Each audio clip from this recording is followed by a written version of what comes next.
Okay, sa puntong ito mga kaibigan, nasa Ilocos Hub po tayo, Eco Hub, dito sa bayan po ng Pidig, kung saan mga tarpaulin ay ginagawang bricks o di kaya ay hollow blocks. Sa puntong ito ating mga panayam si MJ Apostol. MJ, mukhang marami pong nag-donate ng used tarpaulin sa inyong yung hub. Yes po. These waste materials po ay galing sa mga yung sa election, sa previous election po. So nagagamit po natin siya, itong mga tarpaulin na ito to make bricks, hollow blocks, and also yung pavers natin. Pero not only tarpaulins po, all kinds of plastic materials we are accepting, especially yung mga plastic bottles, disposable cutleries, mga ganun po. Tapos, yung mga food and beverage na mga businesses, pwede silang mag-donate din sa atin ng mga cups, like yung mga milk tea, coffee shops, mga ganun po. Ma'am, ano yung kagandahan ng may component na plastic yung hollow blocks kaysa sa wala?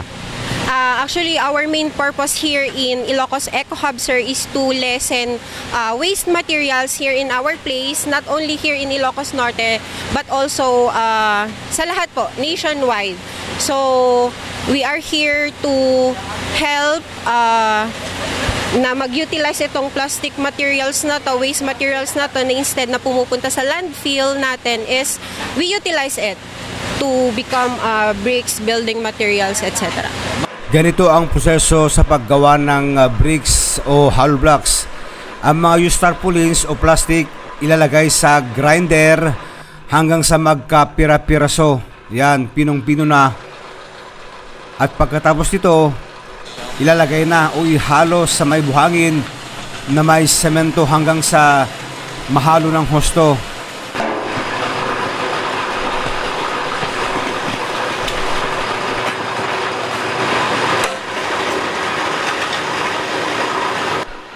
At pagkatapos mahalo,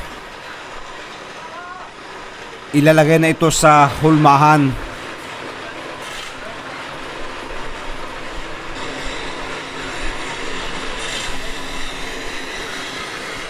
Pagkatapos ng ilang minuto, ganito na ang itsura ng hollow blocks o di kaya ay bricks. Dahan-dahan ang pagbuhat para hindi mabasag. Ilalagay ito sa may dryer ng ilang minuto.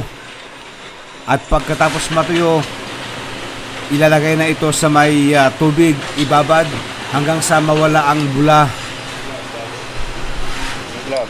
At pagkatapos, dito na patuyuin sa may init. Ito na ang finished product ng hollow blocks o di kaya ay bricks. I am encouraging everyone po, not only for the used tarpaulins, pero yun nga, yung mga most kinds na plastics dito sa, yung nagagamit natin for daily, mga cutleries, ganyan, mga bottles, mga plastic wrappers, sachet ng mga kape, shampoo, ganyan. We can utilize it here po. Okay, thank you very much, MJ. Mga kaibigan, ito po yung finished product po nila. After a series of yung pagpapatuyo hanggang sa pagpapababad sa tubig hanggang sa talang tuyong-tuyo, talagang matibay itong hollow blocks na ito.